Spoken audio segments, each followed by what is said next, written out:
तो प्यारे बच्चों, मैं आपको जो बताने जा रहा हूँ यानी कि एल्डिहाइड की प्रिपरेशन के बाद कीटोन की प्रिपरेशन करनी है। लेकिन बच्चे ये चाहते हैं कि कम समय में आप कीटोन की जितनी भी केमिकल रिएक्शंस हैं वो आप एक्सप्लेन कर दें और समझा दें। तो कीटोन की प्रिपरेशन आपको करनी है, लेकिन इससे पहले आपको याद रखना है जो भी हम रिएक्शन करते हैं तो रिएक्शन का नाम याद होना चाहिए और रीजेंट और रिएक्टेंट्स, रीजेंट और रिएक्शन नेम, यानी तीन चीज़ कंपलसरी है। तो हम सबसे पहले प्रिपरेशन करते हैं कीटोन की oxidation of 2 degree alcohol. 2 degree alcohol को कहते हैं सेकेंडरी एल्कोहल, यानी सेकेंडरी एल्कोहल का आप ऑक्सीडेशन करते हैं। सेकेंडरी एल्कोहल का मतलब क्या होता है बच्चों, कि OH ग्रुप सेकंड कार्बन से जुड़ा होना चाहिए, क्योंकि ये फर्स्ट कार्बन है और ये सेकंड कार्बन है। यानी कि इस सेकेंडरी कार्बन ही क्यों कहते हैं, क्योंकि जिस कार्बन से OH ग्रुप जुड़ा हुआ है वो दो कार्बन से जुड़ा होना कंपलसरी है। अगर ये कार्बन दो कार्बन से जुड़ा है तो ये सेकेंडरी एल्कोहल है। अगर ये कार्बन तीन कार्बन से जुड़ा होता तो ये टर्सरी एल्कोहल कहलाता है। अब हमें बात करनी है सेकेंडरी एल्कोहल का ऑक्सीडेशन करेंगे तो एसिड, यानी कि एसिड की प्रेजेंसी में KMnO4 यानी कि एसिडिफाइड KMnO4 की प्रेजेंसी में ऑक्सीडेशन करते हैं तो आपको ध्यान रखना है ये कीटोन में कन्वर्ट हो जाएगा। यानी कि सेकेंडरी एल्कोहल का ऑक्सीडेशन करेंगे तो आप कीटोन में कन्वर्ट हो जाएगा। कैसे होगा, क्योंकि ये OH और ये H आपस में जोड़ के यहाँ से H2O निकल जाता है। आप ध्यान से देखिए, यानी कि OH और इससे जोड़ के H2O निकल जाता है और ये ऑक्सीजन जो मिल रहा है ये KMnO4 से मिल रहा है, तो ये ऑक्सीजन एटम इस कार्बन से अटैच होकर कीटोन बना देगा। इसी टाइप से हमें बात करनी है हाइड्रेशन ऑफ एल्काइन। अब नेम याद रखना है, ऑक्सीडेशन ऑफ एल्कोहल, कौन सा 2 डिग्री एल्कोहल का ऑक्सीडेशन करते हैं तो कीटोन बन जाता है। एल्काइन का हाइड्रेशन करेंगे तो आपका कीटोन बनेगा। एल्काइन का मतलब होता है ट्रिपल बॉन्ड वाला कंपाउंड। ये हमने एल्काइन ले लिया, एल्काइन हमने ले लिया। आपको ध्यान रखना है एल्काइन का मतलब ट्रिपल बॉन्ड होने चाहिए। यहाँ पर मैंने एल्काइन लिया है तो आप देखेंगे ट्रिपल बॉन्ड है कार्बन के बीच में, तो इसका हाइड्रेशन करेंगे। हाइड्रेशन का मतलब है एडिशन ऑफ वाटर मॉलिक्यूल। तो ये बॉन्डेड इलेक्ट्रॉन क्लॉकवाइज मूव करेगा, क्योंकि MKR रूल्स, MKR का मतलब मार्कोनिकॉफ रूल्स को ये फॉलो करता है। तो मार्कोनिकॉफ रूल्स क्या कहता है, यानी कि ये आपका क्लॉकवाइज मूव करेगा तो इसमें से जो OH आयन आएंगे, OH आयन यानी कि यहाँ से OH आयन आएगा और इस कार्बन से जाके आपका अटैच होगा, यानी कि OH आयन, यानी वाटर से OH आयन यहाँ अटैच हो जाएगा। और जैसे ये कार्बन आपके बॉन्डेड इलेक्ट्रॉन हो जाएंगे तो ये नेगेटिव हो जाएगा, तो इसमें से जो H आयन आएगा वो इस कार्बन से अटैच होगा। तो आपको ध्यान रखना है कि H आयन यानी इस कार्बन से अटैच हो रहा है क्योंकि क्लॉकवाइज मूवमेंट हुआ, तो आपको ध्यान रखना है OH यहाँ से अटैच होगा, कंपाउंड ये बन गया।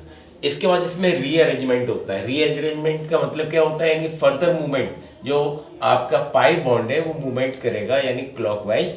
तो क्या है, इस कार्बन पे इलेक्ट्रॉन की डेंसिटी कम हो जाती है तो यहाँ से हाइड्रोजन रिलीज होता है और ये हाइड्रोजन आपका इस जगह आके यानी इस कार्बन से आके जुड़ जाएगा और ये बॉन्डेड इलेक्ट्रॉन इस कार्बन से अटैच हो जाएगा, ये कीटोन बन जाएगा। इस तरह से आपको ध्यान रखना है कि रीअरेंजमेंट का मतलब क्या है, क्योंकि बॉन्ड जो इलेक्ट्रॉन है पाई इलेक्ट्रॉन वो आपका क्लॉकवाइज मूवमेंट हुआ तो हाइड्रोजन यहाँ से रिलीज होकर यहाँ अटैच हो गया, प्रोटॉन के ट्रांसफर हो गया और यहाँ से जो बॉन्डेड इलेक्ट्रॉन है हाइड्रोजन ऑक्सीजन के बीच वो कार्बन के बीच में आ गए, ये डबल बॉन्ड बन गया, ये कीटोन बन गया। इसके बाद करते हैं ओजोनोलिसिस ऑफ एल्कीन। ओजोनोलिसिस का मतलब है ओजोन से रिएक्शन, तो ये ओजोन है, O3 ओजोन कहलाता है। अब ये आपका एल्कीन है, एल्कीन का आपको नाम याद रखना है 1 2 3 4। तो याद रखना है 2 और 3 कार्बन पर दो मेथाइल ग्रुप है तो आप बोलेंगे इसका 2 3 डाई मेथाइल ब्यूट 2ईन, क्योंकि ब्यूट का डेरिवेटिव इसलिए आया क्योंकि 4 कार्बन है और डबल बॉन्ड यानी कि ईन आएगा, तो ब्यूट 2ईन आपका ये डेरिवेटिव आ गया और आपका नाम बोलना है 2 3 डाईमेथाइल। तो आईपीसी नाम इसका क्या हो गया 2 3 डाईमेथाइल ब्यूट 2ईन। इससे ओजोन की रिएक्शन कराएंगे तो ओजोनाइड बन गया, क्योंकि ओजोन की रिएक्शन कराएंगे तो ओजोनाइड बन गया, ये आपका ओजोनाइड हो गया। ये आपको ध्यान रखना है ओजोनाइड, क्योंकि ओजोन का ऐड होगा ओजोन ऐड हो गया तो ये ओजोन O3 इस तरह से ऐड हो गए, और आपको ध्यान रखना है जैसे जिंक और वाटर के प्रेजेंस में इसको हीट करते हैं तो ये कंपाउंड टूट के एक कीटोन के रूप में अलग हो गया, और ये कंपाउंड टूट के एक कीटोन के रूप में अलग हो गया, और ये ऑक्सीजन इस वाटर से उड़ के हाइड्रोजन पेरोक्साइड बाहर निकल गया, और ये आपका कीटोन के दो मॉलिक्यूल्स, ये देखिए दोनों कीटोन के मॉलिक्यूल्स आ रहे हैं, एक कीटोन ये बन गया, एक कीटोन ये बन गया, तो दो कीटोन के मॉलिक्यूल्स बन गए। यानी कि एल्कीन का ओजोनोलिसिस से आप कीटोन बना सकते हैं। इसके बाद हम बात करते हैं नाइट्राइल्स। तो नाइट्राइल्स का मतलब होता है साइनाइड। तो साइनाइड जिसमें अटैच है, ये एल्काइल साइनाइड है, या इसको आप बोलेंगे नाइट्राइल।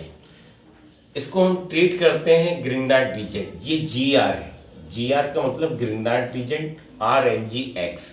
तो आपको ध्यान रखना है, पहले आपके ये bonded electron pi electron clockwise move करेगा, तो ये एल्काइल ग्रुप इस कार्बन से अटैच होगा, क्योंकि एल्काइल ग्रुप है, यहाँ पर आपको ध्यान रखना है alkyl group electron donating group है, ये इस कार्बन से अटैच हो जाएगा, और Mgx नाइट्रोजन से अटैच होगा, ये आपका कंपाउंड बन गया। देखिए Mgx नाइट्रोजन से अटैच होगा, एल्काइल ग्रुप कार्बन से अटैच होगा, ये अटैच हो गया एल्काइल ग्रुप, ये हो गया। इसके बाद हाइड्रोलिसिस एसिडिफिकेशन, ये हाइड्रोलिसिस एसिडिफिकेशन हमने करा दिया। तो हाइड्रोलिसिस एसिडिफिकेशन जब हम कराते हैं तो वाटर मॉलिक्यूल से OH और H निकलते हैं। तो आपका ध्यान रखना है, जो O आके इससे अटैच हो जाएगा, OH इससे आके अटैच हो जाएगा, ठीक है, आपको ध्यान रखना। तो ये आपका मैग्नीशियम हाइड्रोक्सी हैलाइड बन जाएगा।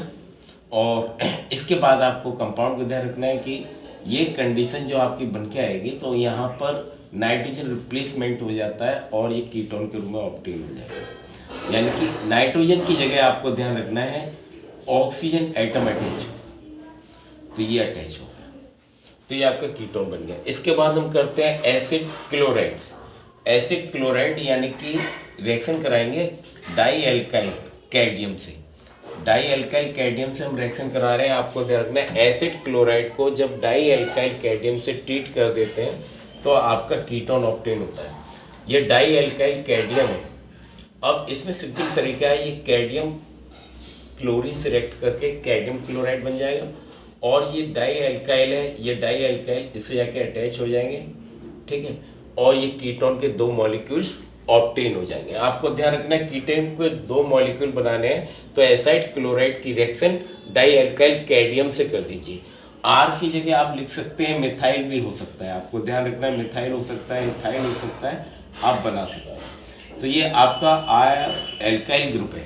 यहाँ पर आप भी R यूज कर रहे हैं तो मैंने लिख दिया R मिथाइल भी हो सकता है, इथाइल भी हो सकता है, फिनाइल भी हो सकता है। तो जहाँ जहाँ R लिखा हुआ है वहाँ पर आपको मिथाइल रख के रिएक्शन प्रैक्टिस करनी है, इथाइल रख के भी प्रैक्टिस करनी है, फिनाइल रख के भी। तो इस तरह से आपको रिएक्शन प्रैक्टिस करनी है, दो दो तीन तीन रिएक्शन बना के देखनी है। इसके बाद करते हैं preparation of aromatic ketones. Aromatic ketones का मतलब है बेंजीन डेरिवेटिव कीटोन्स। तो इसको हम क्या करते हैं, बेंजीन की रिएक्शन अगर बेंजोल क्लोराइड से रिएक्शन करा देते हैं तो प्रेजेंसी किसकी होनी चाहिए, एनहाइड्रस एल्युमिनियम क्लोराइड। यानी कि बेंजीन की रिएक्शन यानी treating benzene with benzoyl chloride in presence of anhydrous aluminium chloride. तो एल्युमिनियम क्लोराइड की प्रेजेंसी में रिएक्शन कराएंगे। सिंपल तरीका है, इसमें से आपका ये कीटो ग्रुप है यानी बेंजोल क्लोराइड में, यानी ये ग्रुप आके सीधा इससे आके अटैच हो जाएगा, ये अटैच होगा। अगर आप एसाइल क्लोराइड यानी इससे रिएक्शन करा रहे हैं एसाइल क्लोराइड से, तो आपको ध्यान रखना है कि HCl तो बाहर निकल जाएगा, लेकिन ये आपका CO इतना पोर्शन यहाँ के अटैच हो जाएगा इस तरह से। तो ये दोनों तरह से करा सकते हैं। अगर R की जगह मिथाइल रखते हैं, R एल्काइल है, मिथाइल लिखते हैं, तो एसीटोफिनोल एरोमेटिक कीटोन यानी एसीटोफिनोल बन जाएगा। अगर आपने अब फिनाइल ले लिया, फिनाइल ले लिया R की जगह, तो बेंजोफिनोल बनेगा। ये ध्यान रखना है। इस तरह से इस रिएक्शन को हम कहते हैं फ्रीडल क्राफ्ट एसाइलेशन, क्योंकि आपने R की जगह मिथाइल ग्रुप रखते हैं। जब R की जगह आपने मिथाइल रखा तो ये एसिटाइल क्लोराइड हो गया, इसलिए इसका नाम होगा फ्रीडल क्राफ्ट एसाइलेशन रिएक्शन।